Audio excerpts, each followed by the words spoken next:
అంటే పొద్దున్న లేచిన దగ్గర నుంచి భగవంతుని స్మరణలో ఉండాలా? అసలు ఎవరిని స్మరించుకోవాలి? ఏ రకంగా స్టార్ట్ చేయాలి డే అనేది? చూడండి, ఒక రోజు మనకు వచ్చింది అంటే అది భగవంతుడి యొక్క కృప వల్లే కదండి. అవును. ఈరోజు మనకి ఈ జన్మ వచ్చింది అని అంటే స్వామిని స్మరించాలి. హరి హరి హరి హరి అని అంటాం మనం. హరి అష్టకము అని అంటాం అనమాట. హరినామస్మరణతో ప్రారంభం చేయాలి రోజు అని చెప్తారు. భగవంతుడికి, మన ఆచార్యులకి, గురువులకి అందరికీ ఒకసారి నమస్కారం చేసుకోవాలి. పృథ్వీని నమస్కరించాలి. ఎందుకంటే ఆవిడ మన జనని. కానీ ఆవిడ మనల్ని భరిస్తుంది కదండి. మనం ప్రతిరోజు అడుగు పెడుతూ ఉంటాం పృథ్వీ పైన, వివిధ రకములైన కృత్యములు చేస్తూ ఉంటాం అనమాట. కాబట్టి ఫస్ట్ లేవంగానే, ఎంతమందికి అలవాటు ఉందో లేదో తెలియదు కానీ ఫస్ట్ లేవంగానే భూమాతను స్మృశించాలి. శ్లోకములు ఉన్నాయండి, శ్లోకములు నేర్చుకోగలిగితే నేర్చుకోండి. కానీ ఆ భావన, అమ్మా నీ పైన అడుగు పెడుతున్నాను కదా, మమ్మల్ని క్షమించు, మమ్మల్ని రక్షించు అనే ఒక భావనతో మనము నేలని స్పృశించి నమస్కరించుకోగలిగితే అది చాలా అద్భుతమైన విషయం అనమాట. దాని తర్వాత మనం భగవంతుని స్మరించి పృథ్వీని స్పృశించి నమస్కరించుకొని మన గురువులకి, ఆచార్యులకి నమస్కారం చేసుకొని, మీకు ఒక విషయం చెప్తాను. అన్నిటికంటే ముందు 2 అక్షరాలతో ప్రారంభమయ్యేది రోజు పూర్వకాలంలో, హరి అని. ఇప్పుడు కూడా 2 అక్షరాలతో ప్రారంభం అవుతుంది, కాఫీ అని. కరెక్ట్. కాఫీ అనకుండా పక్కన పెట్టి హరి అనటంలో నిద్ర లేవాలి. ఓకే. నిద్ర లేసిన వెంటనే స్నానం ఆచరించాలి. మీకు ఒక విషయం తెలుసా అండి? స్నానం అనేది సనాతన ధర్మంలో చాలా ముఖ్యమైన విషయం. మనము చాలామందికి అర్థం కాదండి. స్నానం లేకుండానే రోజును ప్రారంభం చేసేయటము, వంటింట్లోకి వెళ్ళిపోవటము, తర్వాత టిఫిన్ చేసేయటము, ఇలాంటివన్నీ చేస్తూ ఉంటారు. చాలా పెద్ద తప్పది. మనం ప్రొద్దున లేవంగానే భగవంతుని స్మరించుకొని ముందు చేయవలసింది స్నానము. స్నానంలో కూడా గంగే చ యమునే చైవ గోదావరి సరస్వతి నర్మదే సింధు కావేరి జలేస్మిన్ సన్నిధిం కురు, అన్ని నదులను కూడా గంగా జలమును, యమునా జలమును మనం స్మరించుకొని స్నానం ఆచరించాలి. మీకు ఇంకొక విషయం చెప్తాను, చాలామందికి తెలియని విషయం. మన ధర్మం మనకి చెప్తుంది, స్నానం ఆచరించేటప్పుడు వస్త్రం లేకుండా స్నానం ఆచరించకూడదు. మనము ఒక బట్ట కట్టుకొని స్నానం చేయాలి. అది ఆ నీటికి, ఆ దేవతకి మనం ఇచ్చే గౌరవం అన్నమాట. కాబట్టి స్నానం ఆచరించేటప్పుడు అపవిత్ర పవిత్రోవ సర్వావస్థాన్ గతోపివ యత్స్మరేత్ పుండరీకాక్షం సబాహ్యాభ్యంతర శుచి పుండరీకాక్ష పుండరీకాక్ష పుండరీకాక్షాయ నమః. శ్రీ విష్ణు శ్రీ విష్ణు శ్రీ విష్ణు భగవన్నామ. ప్రొద్దున లేచినప్పటి నుంచి భగవన్న, స్నానం ఆచరించేటప్పుడు భగవన్న, భగవంతుడి ముందుకెళ్ళి భగవన్న, రోజంతా భగవన్న. ఎంత మనము భగవంతుడి యొక్క నామంతో మనము కనెక్షన్లో ఉన్నామనుకోండి, అంత మనకి స్పిరిచువల్ ఎనర్జీతో మనం రీఛార్జ్ అయిపోతాం అనమాట. మనకు ఆ స్ట్రెంగ్త్ వస్తుంది. మన రోజులో ఉండే ఆ ఒడిదుడుకులు అన్నీ ఉంటాయి కదండి, వాటన్నిటిని ఎదుర్కొనే ఒక శక్తి మనకి భగవన్నామస్మరణతో వస్తుందన్నమాట. కాబట్టి ప్రొద్దున లేచాక హరినామస్మరణ, దాని తర్వాత చక్కగా మనం చేయవలసినది స్నానము, దాని తర్వాత భగవద్ ఆరాధన. ఇవి చేసేసుకున్నాం అనుకోండి, మనం ప్రొద్దున లేవంగానే ఫోన్కి ఛార్జింగ్ పెట్టేస్తాం కదా, అలా మన శరీరం ఛార్జ్ అయిపోతుంది ఇవి చేసేసుకున్నా. దాని తర్వాత రోజులో ఉండే మన కార్యక్రమాలన్నీ కూడా మనం చేసుకుంటూ ఉండొచ్చు అనమాట. ఓకే. అయితే ప్రభుజీ, మనం ఆచరించే స్నానం ఎంతో ఇంపార్టెంట్ అని చెప్పి మీరు చెప్పారు. అది ఆచరించడం ఒక ఎత్తు అయితే సమయం కూడా ఇంపార్టెంట్ అని చెప్పి అంటుంటారు కదా ప్రభుజీ, ఏ టైంలో స్నానం ఆచరించాలి అని చెప్పి, అది ఎలా చూసుకోవాలి? మనము, మన శాస్త్రాలు చెప్తున్నాయి బ్రహ్మ ముహూర్తంలో నిద్ర లేవాలి అని. అంటే సూర్యుడు వచ్చే ముందు. ఓకే. ఇప్పుడు మీకు ఒక విషయం చెప్తాను. మీ ఇంటికి ఒక గెస్ట్ వస్తున్నారు అనుకోండి, సరే ఈరోజు మీకు పండగ రోజు మీరు ఏం చేస్తారు? అరే ఈరోజు పండగ, త్వరగా లేవాలి, త్వరగా లేసుకొని కార్యక్రమాలన్నీ చేసుకొని నైవేద్యాలన్నీ తయారు చేసుకొని మనం త్వరగా ఈ పండుగని ముగించుకోవాలి, అమ్మవారి పూజ చేసుకోవాలని మీరు అనుకుంటారు, అవునా కాదా చెప్పండి? లేదా ఒక గెస్ట్ వస్తున్నారు అనుకోండి, సపోజ్ మీ గురువు గారు రేపు మీ ఇంటికి వస్తున్నారు అన్నారు అనుకోండి.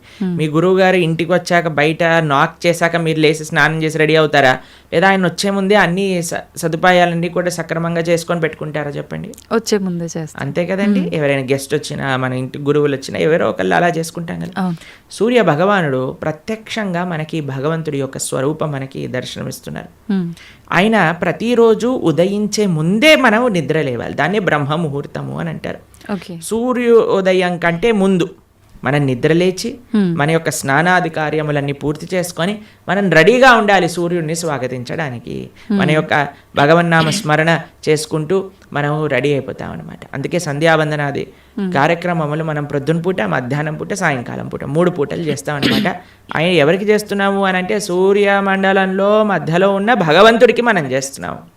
కానీ ఆయన మనకి భగవంతుడిని దర్శింపజేసే ఒక ప్రత్యక్షమైన క్యారియర్.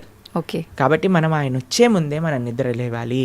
ఆయన రాకముందే మన యొక్క నిత్య కృత్యములన్నీ కూడా పూర్తి చేసుకొని మనము ఆధ్యాత్మిక కార్యక్రమంలో నిమగ్నమై ఉండాలి. ఓకే, మీరు చూడండి, ప్రొద్దున పూట లేవటం అనేది అటు మన ఆరోగ్యరీత్యా, అలానే సామాజిక పరంగా, అలానే మన ఆధ్యాత్మికంగా, శారీరకంగా, అన్ని మానసికంగా అన్ని విషయములలో మనకి మంచి చేస్తుంది. అందుకే early to bed and early to rice keeps a man healthy, wealthy and wise అని అన్నారు. కాబట్టి ప్రొద్దున పూట బ్రహ్మ ముహూర్తంలో నిద్ర లేచి స్నానం ఆచరించవలే. ఇది ప్రతి సనాతన ధర్మానికి సంబంధించిన వారు తప్పక ఆచరించాల్సిన ఒక పద్ధతి. ఓకే, అయితే ప్రభుజీ మనం మాట్లాడుకున్న దాంట్లో ఇంకొకటి భగవంతుడి ఆరాధన. చాలా వరకు అంటే ఇంట్లో మగవారు పూజ చేస్తేనే మంచి ఫలితం పొందుతారు అని చెప్పి ఈ మధ్య కాలంలో చెప్తున్నారు. కానీ ఎక్కువగా ఆడవాళ్ళే పూజ చేస్తుంటారు. అసలు నిజంగా ఆడవాళ్ళే పూజ చేయాలా, మగవారు చేయొచ్చా? అసలు మగవారు చేయాల్సిన కార్యక్రమాలు ఏంటి ఆధ్యాత్మిక పరంగా? ఎవరిని ఎవరెవరు ఉద్ధరింపబడాలి అని అనుకుంటారో, ఎవరెవరికి భగవంతు అనుగ్రహం కావాలనుకుంటున్నారో వాళ్ళు చేయాలండి. మీకు విషయం చెప్తాను. ఒక మగవాడు పూజ చేసిన, ఆరాధన చేసిన, పుణ్యం చేసిన, పునస్కారం చేసిన దాంట్లో ఉండే 50% ఆడవారికి వెళ్తుంది. ఓకే, ఎంత? 50%. 50%. ఏదైనా పాపం చేశాడు అనుకోండి, దాంట్లో 1% కూడా ఆడవారికి రాదు. అదేలా ప్రభుజీ? మరి పుణ్యం అయితే పుణ్యం 50% వెళ్తుంది, పాపంలో వెళ్ళదు. ఓకే, స్త్రీ చేసిందనుకోండి పుణ్యం 1% హస్బెండ్కి రాదు, 100% ఆవిడ దగ్గరే ఉంటుంది. స్త్రీ ఏదైనా పాపం చేసిందనుకోండి, దాంట్లో 50% హస్బెండ్కి వెళ్తుంది. ఇది ఒక బంపర్ ఆఫర్ అనమాట, మన శాస్త్రాలు ఇచ్చింది. బాగుందా మీకు? బాగా అనిపిస్తున్నట్టుంది మీకు. శ్రీ ప్రభుపాదుల వారు ఒక దగ్గర ప్రస్తావన చేస్తారు, everybody has to fly their own plane అంటారు. మనకి అంబరీష మహారాజు గారి వృత్తాంతంలో వస్తుంది. అయినా ప్రొద్దున లేవంగానే నిరంతరము కూడా భగవంతుడి యొక్క ఆరాధనలో, ఆయన చేతులన్నీ కూడా భగవంతుడి యొక్క పూజలో, పాదాలు భగవంతుడి యొక్క ఆలయ ప్రదక్షిణలో, మనసు భగవంతుని చింతించటం. సవై మన కృష్ణ పదార విందయో వాచాంసి వైకుంఠ గుణాను వర్ణనే కరే హరేర్మందిరమార్జనాదిషు అని ఆయన యొక్క దినచర్య మొత్తం చెప్తారనమాట. ఇక్కడ వారి భార్య ఆరాధనకి నీళ్లు తెచ్చి తేవడానికి హెల్ప్ చేసినా సరే ఆయన అనేవారట, నా పూజ నేను చేసుకుంటాను, మళ్ళీ నీ పూజ నువ్వు చేసుకో. ఆయన అన్ని సదుపాయాలు సమకూర్చుకొని, ఎందుకంటే చూడండి భగవంతుడితో మనకుండే రిలేషన్షిప్ ఎక్స్ట్రీమ్లీ పర్సనల్ అండి. స్వామి మన తండ్రి, స్వామి మన తల్లి. ఇప్పుడు చూడండి మీకు ఒక విషయం చెప్తాను. మన ఇంట్లో ఎవరిదైనా పుట్టినరోజు ఉందనుకోండి, మనం ఏం చేస్తాం? ఒకసారి మాకు ఈ సంఘటన ఎదురైందనమాట. నేను మా తమ్ముడు కలిసి మా అమ్మగారికి గిఫ్ట్ ఇవ్వాలి అంటే, మా తమ్ముడు అన్నారు, నువ్వు నీ గిఫ్ట్ ఇవ్వు, నేను నా గిఫ్ట్ ఇస్తాను. ఎందుకంటే అమ్మకి నీ గిఫ్ట్ వేరే, నా గిఫ్ట్ వేరే. ఎందుకంటే మన ఇద్దరికి అమ్మ కదా. కాబట్టి అమ్మతో నాకుండే రిలేషన్షిప్ ఒకటి, మా తమ్ముడికి రిలేషన్షిప్ ఒకటి, అంతేనా? అయితే మేమిద్దరం అనుకున్నాం, సరే నేను నాకు తోచింది, నాకు ఇష్టం ఉన్నట్టుగా నేను చాలా బాగా పెయింటింగ్ చేసేవాడిని అనమాట, డ్రాయింగ్ చేసేవాళ్ళం అనమాట. అయితే నేను ఇచ్చేస్తాను, నేను ఏదో ఒకటి స్కెచ్ చేసిస్తాను అంటే, మా తమ్ముడు అన్నాడు, నేను ఏదో ఒకటి తయారు చేస్తాను, ఏదో ఒక బొమ్మ లాంటిది ఏదో ఒకటి తయారు చేస్తాను, ఇస్తాము అని ఇద్దరం వేరు వేరు చేసి ఇచ్చామన్నమాట. అంటే ఎందుకు అని అంటే, మనకి మన ప్రేమను వ్యక్తపరచుకునే మార్గం ఒకటి, ఒక ఇంట్రెస్ట్, ఒక టాలెంట్, ఒక way of expressing hour love ఉంటుంది, అంతే కదా. అలానే భగవంతుడితో కూడా ఒక భర్త తన కర్తవ్యం, అరే నేను భగవంతుడి యొక్క మార్గంలో, నాకు భగవంతుడు అవసరము, అందరికీ భగవంతుడు అవసరమే కదండి, ఆయన అందరికీ తండ్రి తల్లి పిత పరమాత్మ అందరికీ ఆయనే. కాబట్టి మనం ఎలా ఆలోచించాలి అని అంటే, ఒక హస్బెండ్ తన ఆరాధన తాను చేసుకోవాలి, ఒక వైఫ్ తన ఆరాధనలోకి సంబంధించిన విషయములని సమకూరుస్తుంది, వంట చేసిస్తుంది, పూలమాలలు కట్టిస్తుంది.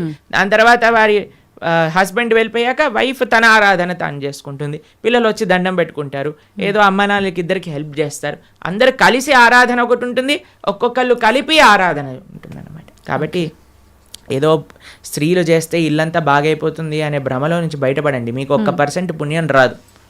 కాబట్టి జాగ్రత్తగా మీ పూజ మీరు చేసుకోండి, మీరు బాగుపడాలి అని అనుకుంటే. కాబట్టి పురుషులు తప్పకుండా ఆరాధన చేయాలి. పురుషులు ఆరాధన చేస్తున్నారు కదండి, స్త్రీలు వదిలేయకూడదు. పురుషుడు ఆరాధన పురుషుడికి, స్త్రీ ఆరాధన స్త్రీ, పిల్లల ఆరాధన పిల్లలకి, అందరికి. ఇప్పుడు చూడండి, ఇంటి పెద్ద తింటే మిగతా వాళ్ళందరికీ కడుపు నిండిపోతుందా? లేదు, ఎవరికి వాళ్ళు తినాల్సిందే, అంతే కదండి. మీరు అంటారు కదా, అయ్యా మీరు తినండి, అయ్యా మేము పర్వాలేదు, మీరు తింటే మాకు తిన్నట్టే అని అంటారా? లేదా మీ హస్బెండ్ వచ్చి అమ్మ నువ్వు తినేసి నాకేం పర్వాలేదు, నువ్వు తింటే నేను తిన్నట్టే అంటారా? కాదు కదా. ఎవరెవరికి శక్తి కావాలంటే వారు వారు భోజనం చేయాలి. అలానే మనం కూడా మనకి శక్తి కావాలి, మనకి భగవంతుడి యొక్క కృప కావాలి అంటే మనం భోజనం చేస్తే ఎలా అయితే మనకి శక్తి వస్తుందో మనము ఆరాధన చేసుకుంటే అలా మనకి భగవంతుడి యొక్క కృప అనేది లభిస్తుంది.